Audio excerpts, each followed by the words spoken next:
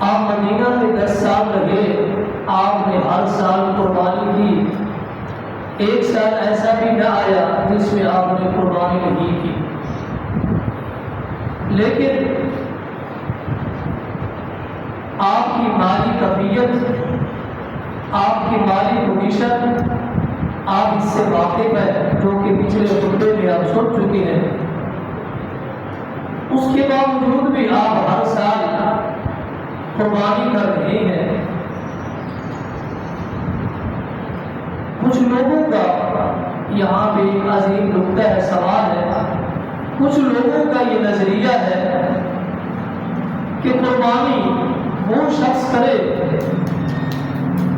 جو زکوٰۃ کی نصاب کو پہنچ جاتا ہو۔ یہ ان کی بات بالکل درست نہیں ہے۔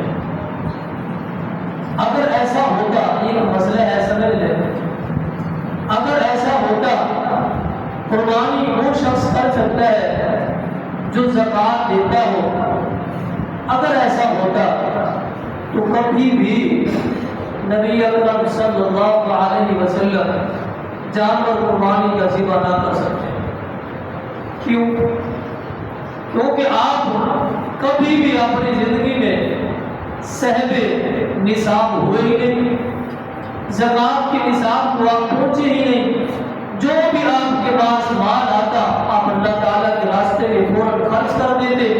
اب صاحب نصاب ہوتے تو زکوٰۃ دیتے۔ زکوٰۃ الگ چیز ہے، الگ عمل ہے، قربانی الگ ہے۔ جن کا یہ نظریہ ہے جو صاحب زکوٰۃ ہوں گے وہی قربانی کریں گے، یہ بات بالکل درست نہیں۔ آپ دیکھیے، اندازہ لگائیں، مسند احمد کے اندر ابن ماجہ میں یہ بات درج ہے، نبی اکرم صلی اللہ علیہ وسلم کا فرمان بڑا ہی سخت اور لوگوں کے لیے وعید کا باعث ہے۔ آپ نے وعید فرمائی ہے، فرمایا کہ من وجد ساعۃ فلم یضحی، جو شخص قربانی کی استطاعت رکھتا ہے، قربانی کرنے کی طاقت رکھتا ہے، فلم یضحی، پھر بھی وہ جانور کو ذبح نہیں کرتا، اس بندے کے لیے، اس شخص کے لیے اتنا بڑی وعید آپ نے فرمایا کہ فلا یقربن مصلانا، طاقت رکھنے کے باوجود قربانی نہیں کرتا تو وہ ہماری عیدگاہ کے قریب نہ آئے، عیدگاہ کے قریب نہ آئے۔ قربانی کی طاقت ہے، نہیں کر رہا تو وہ عیدگاہ کے قریب نہ آئے۔ آپ اندازہ لگائیں، اس فرمان میں آپ نے جو ذکر فرمایا وہ صاحب زکوٰۃ کا ذکر نہیں ہے، ذکر ہے استطاعت کا۔ جس کے پاس استطاعت ہے وہ قربانی نہیں کرتا۔ یہاں یہ ذکر نہیں ہے جو صاحب نصاب ہے، زکوٰۃ کے نصاب کو پہنچتا ہے، وہ قربانی نہیں کرتا، اس کا ذکر نہیں ہے، استطاعت کا ذکر ہے۔ جس کے پاس طاقت ہے، قربانی کرنے کی استطاعت ہے، پھر بھی وہ قربانی نہیں کرتا تو وہ ہماری عیدگاہ کے قریب نہ آئے۔ ابو داؤد کے اندر یہ بات درج ہے، ابن ماجہ مسند احمد، اتنا بڑی وعید۔ اور بذات خود جناب محمد رسول اللہ صلی اللہ علیہ وسلم قربانی کے عمل کو کس قدر آپ فرماتے تھے، یہ عمل آپ خود کس طرح کرتے تھے۔ آپ دیکھیں، حجۃ الوداع کے موقع پر نبی اکرم صلی اللہ علیہ وسلم نے 100 اونٹ قربان کیے تھے، 100 اونٹوں کو آپ نے نہر فرمایا، جو کہ 63 اونٹ اپنے ہاتھ مبارک سے نہر کیے، باقی جو بچے ہو سیدنا علی مرتضیٰ رضی اللہ تعالیٰ کے ذمہ لگا لیا کہ ان اونٹوں کو آپ نہر کر لیں۔ یہیں پر بس نہیں ہے، پھر آپ نے اپنی بیویوں کی طرف سے، ہر بیوی کی طرف سے الگ الگ ایک گائے کو ذبح کیا۔ یہ آپ بذات خود قربانی کر رہے ہیں۔ اس قدر نبی اکرم صلی اللہ علیہ وسلم قربانی کا حکم دیا، کرنے کی استطاعت والے کو کس قدر آپ نے یہ حکم دیا، نہ کرنے والے کے لیے وعید، آپ نے خود عمل کر اور اس سے بڑی بات آپ نے قربانی کی تاکید کتنا فرمائی، کتنا تاکید کی صحابہ کرام کو۔ صحیح بخاری اور صحیح مسلم میں یہ بات درج ہے، معروف حدیث ہے، سیدنا برا بن عازب رضی اللہ تعالی عنہ ان کے خالو ہے جن کا نام ہے ابو بردہ بن نیار الانصاری رضی اللہ تعالی عنہ، یہ انصاری صحابی ہے۔ ابو بردہ نے رضی اللہ تعالی قربانی کا جانور ذبح کیا، کب؟ نماز عید سے پہلے، نماز عید ادا کرنے سے پہلے قربانی کا جانور جو انہوں نے لیا تھا ذبح کر دیا، گوشت بھی تقسیم کر دیا لوگوں کو۔ آپ خطبے سے فارغ ہوئے، نماز سے فارغ ہوئے، آپ کو بتایا گیا کہ ابو بردہ نے رضی اللہ عنہ ایسا عمل کر لیا۔ آپ نے بلایا، اے ابو بردہ آپ نے یہ کیا کیا؟ رضی اللہ تعالی عنہ۔ ابو بردہ بن نیار رضی اللہ تعالی عنہ آگے سے جواب دیتی ہے، فرماتی ہے اے اللہ کے رسول صلی اللہ علیہ وسلم، مجھے علم ہوا، مجھے اس بات کا پتہ چلا کہ قربانی کا گوشت لوگوں میں تقسیم کرنا ہے، غریبوں میں تقسیم کرنا ہے۔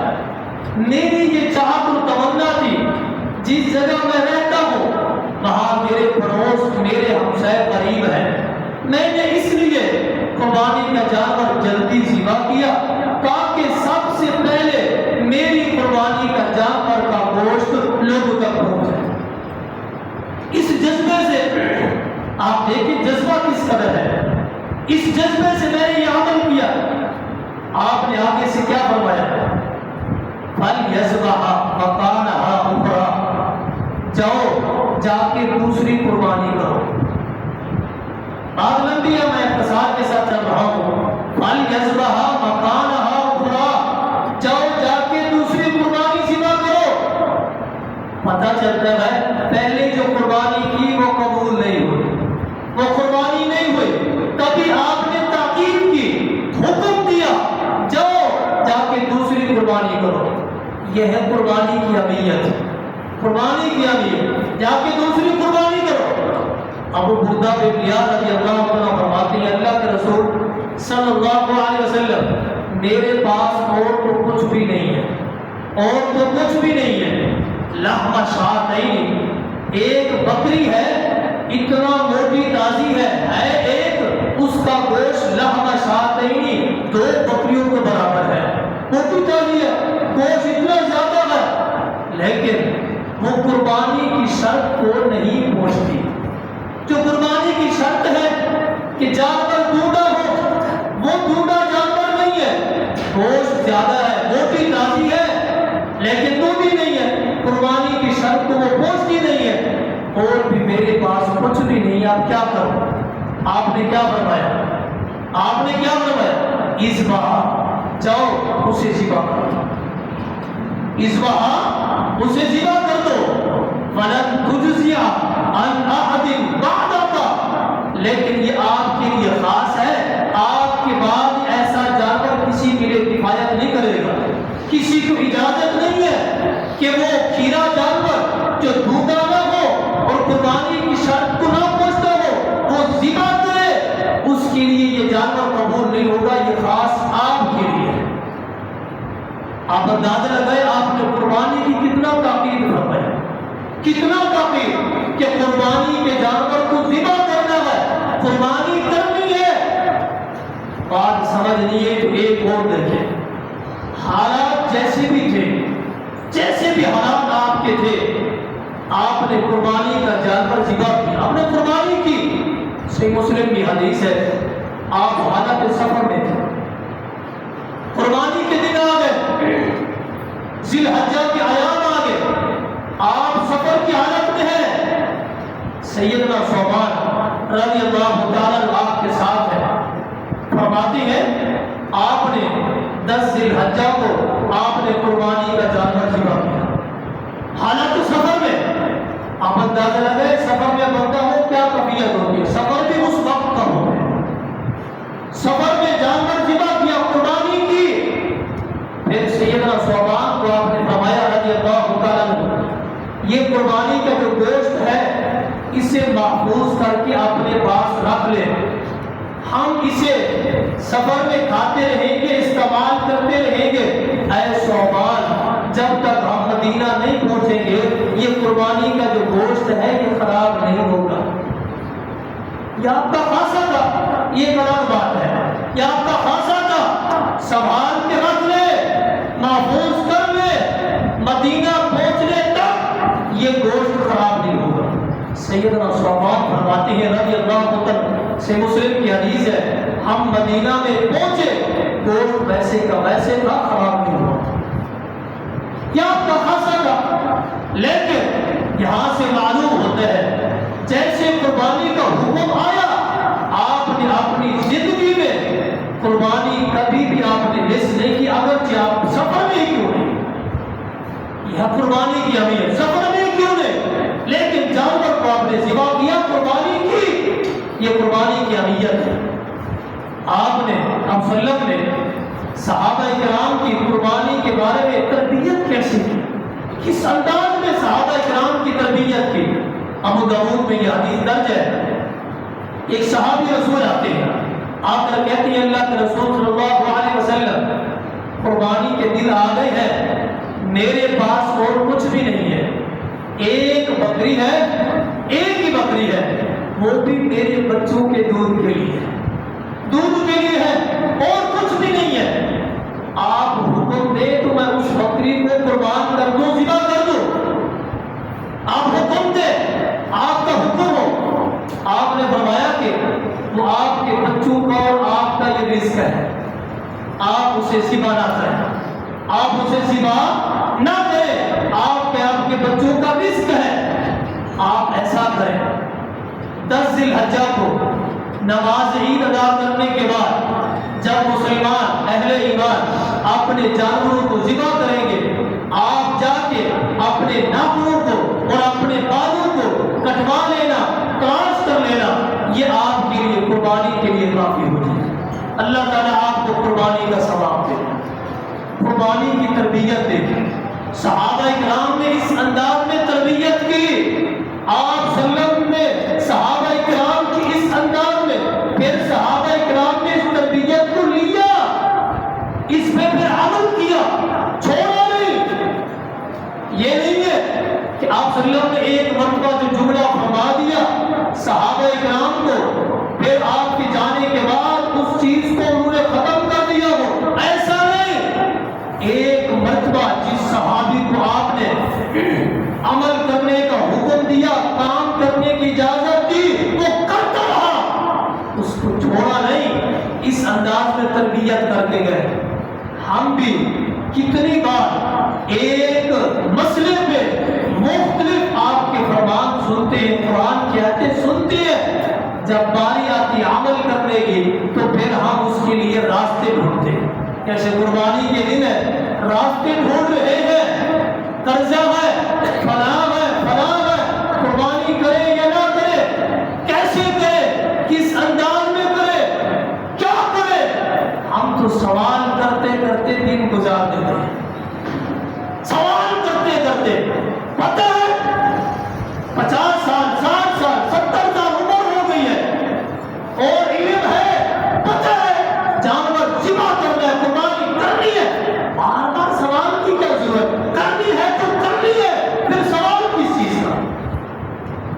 سوال کر کر کے وقت سے دن چلے گئے, اور بھائی قربانی کرنی ہے, بس کرنی ہے, یہ ٹھان لے, یہ بٹھا لے ذہن میں, سوال نہیں ہے, کرنی ہے. پورا سال ہے. کس انداز میں قربانی صحابہ کرام کرتے تھے, ہمیں تو بار بار سمجھانے والے بھی مل جاتے ہیں اور چیزیں بھی موجود ہیں, لیکن اس صحابی رسول کے عمل پہ قربان جائے, قربان جائے. غربت کا ڈھیر ہے, بڑی قابل غور بات ہے. آخری بات ہے, بس اس بات کو آپ سمجھ لیں, خطبے کا خلاصہ ہے, اور قربانی کی اہمیت پہ ایک ہی جملہ آپ کے ذہن میں یہ بیٹھ, آخری بات ہے, ایک ہی جملہ بیٹھ گیا, قربانی کی اہمیت سمجھ آ جائے گا. یہ عظیم صحابی ہے, عظیم صحابی ہے, لیکن عمل کرنے کے لیے کتنا جذبہ ہے, کتنا یقین ہے، آئیے سنیے۔ حافظ ابن حجر الاسقلانی رحمہ اللہ تعالی نے ایک کتاب لکھی ہے، اس کتاب کا نام ہے الاصابہ، سواد کے ساتھ ہے الاصابہ۔ اس کتاب میں اس صحابی رسول کا ایک واقعہ نقل کرتے ہیں، کہتے ہیں قربانی کی اہمیت کو سمجھنا ہے، بس یہ واقعہ میں سناتا ہوں گا لیکن اس کا خلاصہ قربانی کی اہمیت ہے، بھول نہیں جانا کیونکہ واقعہ لمبا ہے، کہیں راستے میں بھول نہ جائے۔ سیدنا اس واقعے کے راوی سیدنا مسور بن مخرمہ ہے رضی اللہ تعالی عنہ۔ سیدنا مسور فرماتے ہیں خرجنا مع عمر بن الخطاب حجاجا، عمر بن خطاب کا دور تھا، ہم سیدنا عمر بن خطاب رضی اللہ تعالیٰ کے ساتھ حج کی نیت سے مدینہ سے ہم نکلے تھے، ہم چل پڑے، راستے میں ہم جا رہے تھے، راستے میں جنگل آیا، بیاباں علاقہ آیا، اس علاقے میں جب ہم پہنچے، اس جنگل میں ہم پہنچے، اچانک سے ایک آواز ہمارے کانوں کے ساتھ ٹکرانا شروع ہو گئی۔ آواز کیا تھی؟ اذا حاطف علی الطریق، اے راستے والے، اذا حاطف، سمجھنے والی بات، اذا حاطف علی الطریق، اے راستے پہ چلنے والے، کفو رک جاؤ، رک جاؤ۔ یہ آواز ہمارے کانوں کے ساتھ ٹکرائی۔ یہاں پہ رک کے ایک نکتہ سنیں، یہاں نکتے بھی بہت سارے آئیں گے، نکتوں کو بھی یاد کرنا ہے، روک کے نکتہ سنیں۔ حاطف، اس آواز کو عربی کے اندر کہا جاتا ہے آواز تو آ رہی ہو لیکن بندے کی شکل نظر نہ آ رہی ہو، بندہ موجود نہ ہو، آواز آ رہی ہو، اسے حاطف کہتے ہیں۔ سادہ الفاظ میں سمجھے، کسی کو فون کرے، آواز تو آتی ہے لیکن شکل نظر، میں ویڈیو کی بات نہیں کر رہا، عام بات کر رہا، شکل نظر نہیں آتی، اس کو عربی کے اندر حاطف کہتے ہیں۔ اذا حاطف علی الطریق، آواز تو آ رہی تھی لیکن بندے کی شکل، بندہ موجود نہیں تھا۔ وہ کیا کہہ رہا تھا؟ کفو، اے قافلے والے، اے جماعت والے رک جاؤ۔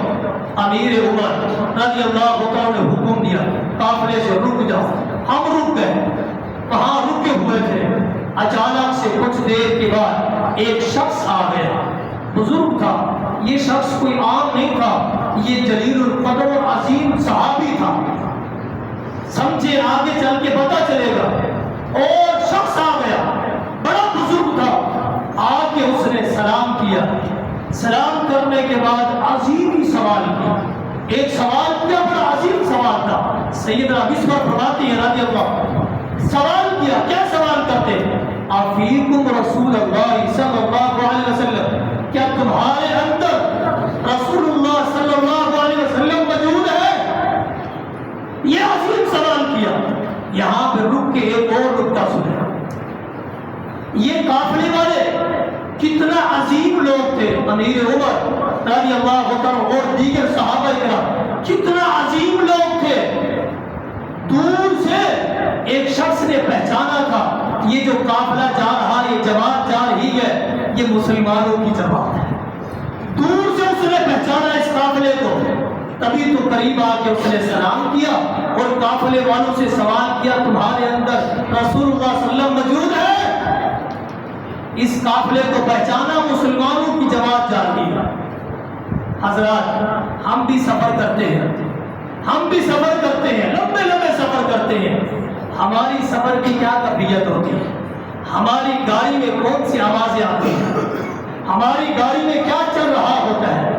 ہم بھی سفر کرتے ہیں، کہیں سے گزرے کوئی پہچان نہیں پاتا یہ کون جا رہی ہے، مسلم غیر مسلم، کیونکہ آواز بھی گاڑی سے اس قسم کی آ رہی ہے۔ قربان جائے، دور سے پہچانا کہ یہ مسلمانوں کا قافلہ جا رہا ہے، واپس اپنی بات پہ ہے، وہ کیا کہہ رہا ہے؟ افیکم رسول اللہ صلی اللہ علیہ وسلم، تمہارے اندر اللہ کے رسول صلی اللہ علیہ وسلم موجود ہے؟ امیر عمر نے جواب دیا، کیا کہہ رہے ہو؟ تمہارے اندر ہوش ہے؟ تمہیں سمجھ ہے؟ بزرگ ہو،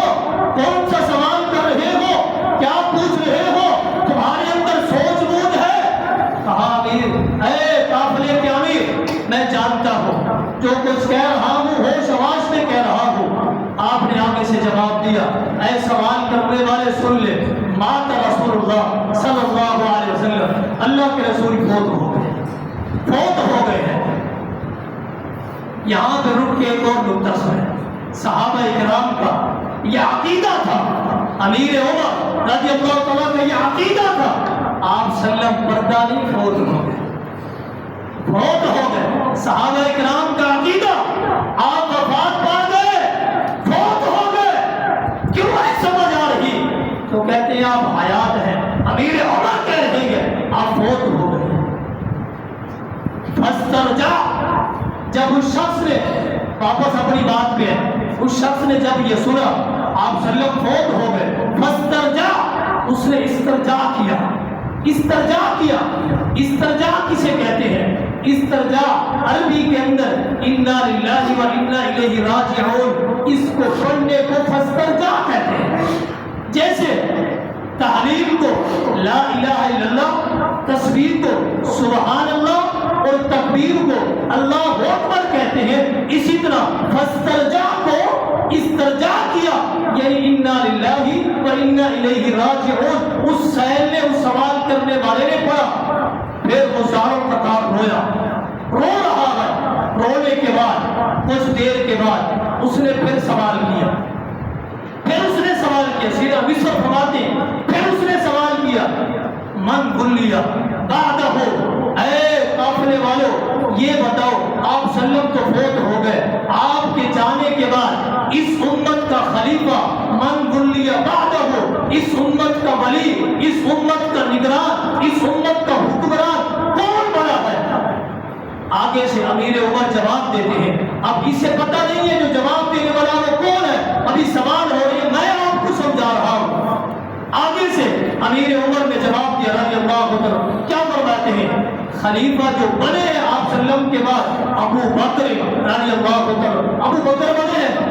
پھر اس نے سوال کیا، افیکم، کیا تمہارے اندر ابو بکر موجود ہے رضی اللہ تعالیٰ عنہ؟ سیدنا عمر بن خطاب نے جواب دیا، کہا کہ ماتا، وہ بھی فوت ہو گئے، وہ فوت ہو گئے۔ پھر اس سوال کرنے والے نے فاسترجع، اس نے استرجاع کیا، یعنی انا للہ و انا الیہ راجعون پڑھا، اور پھر ساروں قطار رویا۔ رونے کے بعد پھر اس شخص نے سوال کیا، من کلی بعدہ، وہ ابو بکر کے بعد رضی اللہ تعالیٰ عنہ اس امت کا والی اور خلیفہ کون بنا ہے؟ امیر عمر فرماتے ہیں رضی اللہ تعالیٰ عنہ، عمر بن خطاب رضی اللہ تعالیٰ عنہ، عمر بن خطاب اس یہ ان کے بعد خلیفہ بنے ہیں۔ یہ شخص آگے سے پھر رونا شروع کرتا ہے، اس کے آنکھوں سے اب جو آنسو نکلے ہیں غمی کے نہیں خوشی کے نکلے، پھر یہ رو رہا ہے، رونے کے بعد پھر کہتا ہے، افیکم، کیا تمہارے اندر عمر بن خطاب موجود ہے رضی اللہ تعالیٰ عنہ؟ آگے سے امیر عمر نے جواب دیا رضی اللہ تعالیٰ عنہ، جو آپ سے مخاطب ہے، خطاب کر رہے ہیں، آپ سے گفتگو کر رہے ہیں، یہ عمر بن خطاب ہے، یہ عمر بن خطاب ہے رضی اللہ تعالیٰ عنہ۔ وہ شخص پھر کہتا ہے، پھر سوال کرتا ہے، کیا کہتا ہے؟ الغوث، الغوث، غوث کا مطلب ہے میں آپ سے مدد طلب کرنے کے لیے آیا ہوں، میں آپ سے مدد چاہتا ہوں، تعاون چاہتا ہوں، اس لیے میں نے آپ کو روکا ہے۔ عمر بن خطاب رضی اللہ تعالیٰ پوچھتے ہیں، اے سوال کرنے والے یہ تو بتا، اتنا تعارف ہم سے لے لیا، آپ نے اپنا تعارف نہیں کروایا، آپ نے اپنی پہچان نہیں کروائی، اپنے متعلق تو بتاؤ، من انت، تم کون ہو، تم کون ہو؟ امیر عمر نے جب یہ پوچھا، اس نے آگے سے جواب دیا، انا حنش بن عقیل، انا حنش بن عقیل۔ ایک روایت میں آتا ہے انا حنش بن عبداللہ بن عقیل، لیکن ابن اسحاق میں یہ بات درج ہے، انا حنش بن عقیل رضی اللہ تعالیٰ عنہ، میں حنش بن عقیل ہوں، میں حنش بن عقیل ہوں، بنو نخیلہ قبیلے سے میرا تعلق ہے۔ اے امیر عمر رضی اللہ تعالیٰ عنہ، میرا آپ تعارف پوچھتے ہیں تو سنیں، یہ اپنا تعارف کروا رہا ہے، خود کرواتا جا رہا ہے۔ آپ نے صرف ایک ہی سوال کیا تھا، تم کون ہو؟ پھر حنش بن عقیل رضی اللہ عنہ اپنا پورا تعارف کروا دیتے ہیں۔ جلیل القدر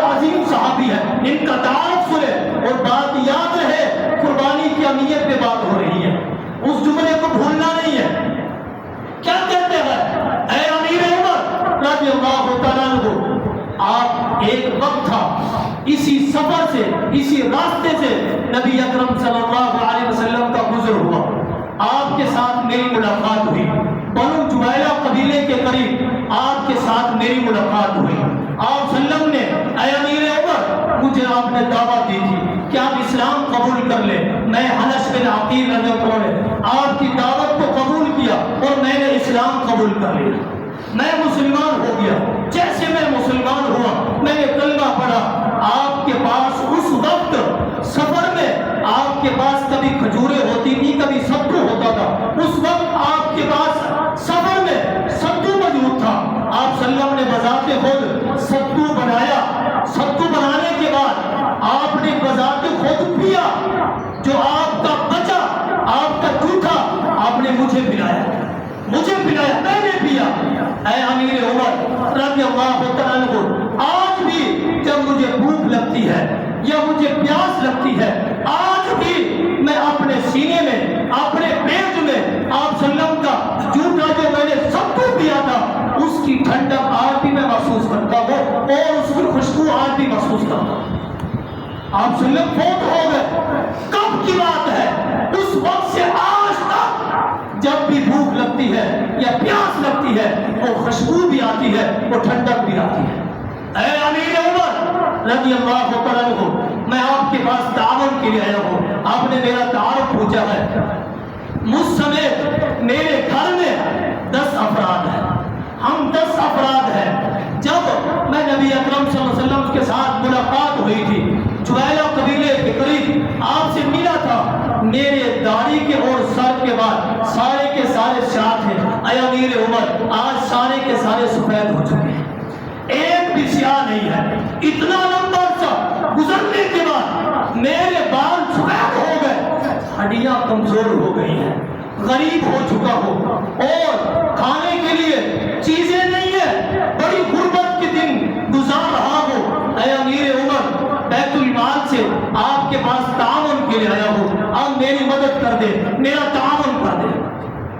پھر یہ حنش بن عقیل رضی اللہ عنہ اپنا تعارف کرواتے ہوئے جو بات میرے مقصود تھی وہ یہاں آ رہی ہے۔ آپ کیا فرماتے ہیں؟ فرماتے ہیں اے امیر عمر، میرا روزانہ کا معمول، عبادت کا معمول میرا یہ ہے، عبادت کا معمول یہ ہے۔ اپنی عبادت کا معمول بھی بیان کر دیتے ہیں۔ کیا فرماتے ہیں؟ اصلی 5 صلوات، میں دن اور رات میں 5 نمازیں پڑھتا ہوں۔ اصوم شہر رمضان، رمضان کا مہینہ جب آتا ہے میں رمضان کے مہینے کے روزے رکھتا ہوں، اور 10 ذی الحجہ کے دن میں قربانی کا جانور ایک ذبح کرتا ہوں۔ سمجھیے قربانی کی اہمیت کی بات آ گئی ہے۔ میں دن اور رات میں 5 نمازیں پڑھتا ہوں، رمضان کے روزے رکھتا ہوں، ہر سال قربانی کے جانور کو ذبح کرتا ہوں، ایک جانور ذبح کرتا ہوں۔ آگے فرماتے ہیں اے امیر عمر، اے امیر عمر، سمجھنے والی بات ہے، سمجھیے اے امیر عمر رضی اللہ تعالیٰ عنہ، میں 5 نمازیں، رمضان کے روزے، قربانی کا جانور جو ذبح کرتا ہوں، اپنی مرضی سے نہیں کرتا، اپنی مرضی سے نہیں کرتا۔ ذالک علمنی رسول اللہ صلی اللہ علیہ وسلم۔ جب پہلی ملاقات ہوئی تھی، جبیلہ قبیلے کے قریب ملاقات ہوئی تھی، آپ نے اسلام کی دعوت دی تھی، مجھے وہیں پہ آپ نے ایک بار کہا تھا۔ سمجھیے، ہم تو روزانہ خطبے سنتے ہیں، علم سمندر ہے، اتنا علم، ایک بار کہا تھا 5 نمازیں پڑھنی ہے، رمضان کے روزے رکھنا ہے اور قربانی کرنی ہے 10 ذی الحجہ کو۔ اور آپ زکوٰۃ کا بھی حکم دے کے گئے ہیں۔ زکوٰۃ اس لیے نہیں دیتا، اس وقت سے لے کے آج تک صاحب نصاب ہی نہیں ہوا، زکوٰۃ کیسے دے؟ غریب ہو اس وجہ سے زکوٰۃ نہیں دیتا، لیکن یہ 3 کام کرتا ہو، اس وجہ سے کرتا ہو۔ نبی صلی اللہ علیہ وسلم نے مجھے حکم دیا تھا، مجھے حکم دیا تھا، ایک بار صحابی کو حکم دیا، ایک بار، لیکن عمل کر رہی ہے کون غریب ہے، کس لیے آیا ہے؟ تعاون کے لیے، تعاون کے لیے آیا ہے، لیکن ہر سال 10 ذی الحجہ کو قربانی بھی کرتا ہے غریب۔